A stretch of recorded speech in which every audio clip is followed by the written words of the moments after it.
comprenez? Alors, dans les Bibles classiques, nous allons aller en fait dans le livre d'Exode. Dans les Bibles classiques, on dit que c'est l'Éternel, d'autres disent Jéhovah, d'autres disent Adonai. Donc, il y a beaucoup de noms qu'on attribue en fait au Créateur. Donc, d'autres vont dire Dieu.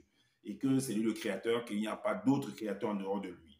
Et oui, tout au long également de notre partage, toujours dans les Bibles classiques, il est dit que le Créateur, en fait, quand il donne sa parole, il ne la change pas. Quand il donne sa parole, il ne la change pas. Donc, s'il change sa parole, en fait, et il y a des formules qui disent que s'il change sa parole, en fait, il est égal, il est comparable, ou alors il est un homme, parce que c'est l'homme qui change sa parole. Est-ce que vous comprenez? Donc, quand il accorde une bénédiction, c'est une bénédiction éternelle, ça ne change pas. Il ne revient pas, en fait, se repentir de la bénédiction qu'il a eu à faire. On va donc voir. Donc, on va aller dans le livre de Exode. Exode chapitre 20. Le verset 3. Exode chapitre 20, le verset 3, il est dit, tu n'auras pas d'autre Dieu devant ma face. Donc, comme on dit qu'il n'y a qu'un seul Dieu, un Dieu unique. Il n'y a pas d'autre Dieu. Il n'y a pas d'autre Dieu. Donc, il est le suprême. Est-ce que vous comprenez? Ok. Maintenant, on va aller dans le livre de Psaume. Le Psaume 89 pour vous montrer qu'en fait, quand il dit qu'il bénit, donc oui, quand on regardait au début de la Genèse, en fait, on dit qu'il a tout fait, tout était bon, en fait, qu'il est le seul créateur, tout était bon. Il a béni la création et tout, donc il ne va pas bénir pour venir dire le contraire demain. Alors, là, dans le Psaume 89, à partir du verset 34, au verset 36, il est dit, mais je ne lui retirerai point ma bonté. Donc, parce que dans les Psaumes, on parle de David et d'autres personnes dans la situation de David, en fait. Alors, donc maintenant, il est dit là que, mais je ne lui retirerai point ma bonté, on est d'accord. Donc, ça veut dire que quand il dit quelque chose, il ne vient pas en fait changer après. Le verset suivant nous dit, la suite nous dit, et je ne le trahirai pas, et je ne trahirai pas ma fidélité, parce que Dieu, en fait, l'Éternel, Jéhovah, Adonai, peu importe le nom que vous allez donner, est fidèle. Donc, quand il dit quelque chose, il ne change pas. Alors, ce n'est pas moi qui le dis, ce n'est pas une autre personne qui le dit. Donc, on ne fait que lire. On a analysé ça. Je ne violerai point mon alliance. Donc, quand il fait une alliance avec toi, ici, un pacte avec toi, ben, il ne change pas. OK. Je ne violerai point mon alliance et je ne changerai pas ce qui est sorti de mes lèvres. On est d'accord? Le verset 36 dit, j'ai juré une fois par ma sainteté. J'ai juré une fois par ma sainteté, Voilà, on va s'arrêter là. Alors, on va aller donc pour voir les déclarations, la promesse qui a été, de bénédiction qui a été faite à Abraham par ce même Éternel. On va donc voir. On va dans le livre de la Genèse au chapitre 12. Genèse chapitre 12. Vous allez voir la promesse de bénédiction faite à Abraham par ce même Éternel. Donc voilà, il est dit au verset 2 du chapitre 12 de Genèse, je ferai de toi, donc il s'adresse à Abraham au travers de son entité, parce qu'il fait des choses par ses entités, selon ce qui est écrit dans les Bibles. Donc, je ferai de toi une grande nation, je ferai de toi, donc c'est une promesse de bénédiction. Je ferai de toi une grande nation et je te bénirai, je rendrai ton nom grand et tu seras une source de bénédiction. Et tu seras une source de bénédiction. Ça veut dire que de toi, en fait, sortiront des enfants d'une génération, des fruits bénis. Bénis. Est-ce qu'on est d'accord? Ok. Maintenant, on va aller dans la déclaration de malédiction. C'est-à-dire qu'il vient de bénir là maintenant dans Genèse 2, verset 12. Genèse 12 au verset 2. Maintenant, on va donc voir comment il va proférer en fait une déclaration de malédiction. Donc, il va changer de parole maintenant. Il va changer de parole. Pourtant, il a dit qu'il ne viole pas son alliance. Est-ce qu'on est d'accord? Donc, on va dans le livre de Genèse chapitre 15, au verset 13. Il est dit, et l'Éternel dit à Abraham, sache que tes descendants, lui qui a dit au verset 2 du chapitre 12 que Abraham sera une source de bénédiction, vient au chapitre 15 pour dire que Alors, sache que tes descendants seront étrangers. C'est l'Éternel lui-même qui dit. Tes descendants seront étrangers. Donc, c'est lui qui va ouvrir la porte pour que les descendants d'Abraham, dont il a promis la bénédiction et qu'il va même bénir, va ouvrir la porte maintenant pour que Abraham soit livré à la malédiction. Que sa descendant, parce qu'en touchant sa descendant, on touche Abraham parce qu'ils viennent d'Abraham. Alors, sache que tes descendants seront étrangers dans un pays qui ne sera point à eux.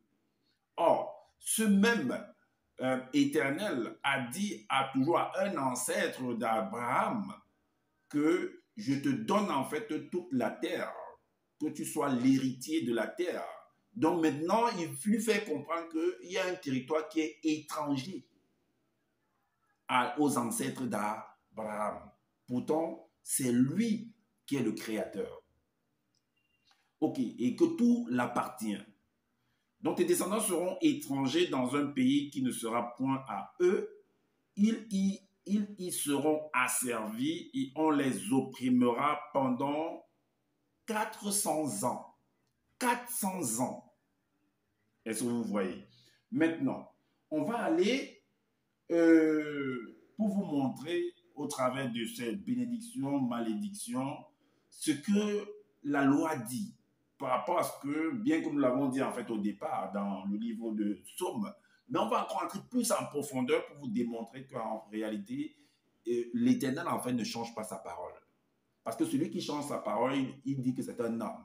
On va donc voir si, au travers de la bénédiction, maintenant qui devient malédiction, a-t-il changé de parole? Vous-même dites-nous en commentaire. Alors, qu'est-ce que lui dit encore par sa loi par rapport à ce comportement-là, à cette action-là? Voilà pourquoi on va dans le livre de Nombre. Nombre. Dans le livre de Nombre, chapitre 23, au verset 19. Nombre, chapitre 23. Mais avant d'aller dans Nombre, chapitre 23, on va d'abord lire, on va aller sur Romains, chapitre 8, au verset 15. Il est dit, « Et vous n'avez point reçu un esprit de servitude. » Et vous n'avez point reçu un esprit de servitude. Donc, vous n'avez pas reçu un esprit d'esclave. Donc, ce même Dieu qui dit à Abraham que ta descendance sera étranger, il sera asservi, sera esclave pendant 400 ans, dit encore dans Romains chapitre 8 au verset 15 que « Et vous n'avez point reçu un esprit de servitude, dont un esprit d'esclave, pour être encore dans la crainte, mais vous avez reçu un esprit d'adoption par lequel nous prions Abba Père. » Donc, mais n'est-ce pas ce que Abraham faisait auprès de toi, Éternel? Ne disait-il pas Abba Père? Point d'interrogation. Donc, comme on l'a dit, on va donc dans le niveau de Nombre. Nombre chapitre 23 au verset 19, il est dit, Dieu n'est point un homme pour mentir. Alors, dans ces deux changements qu'on a vu de bénédiction maintenant qui devient malédiction, ben, n'y a-t-il pas un mensonge là-dedans? N'est-il pas en train de piétiner, de briser son alliance? Dieu n'est pas un homme pour mentir, ni fils d'un homme pour se repentir. Donc, il ne change pas en fait sa parole.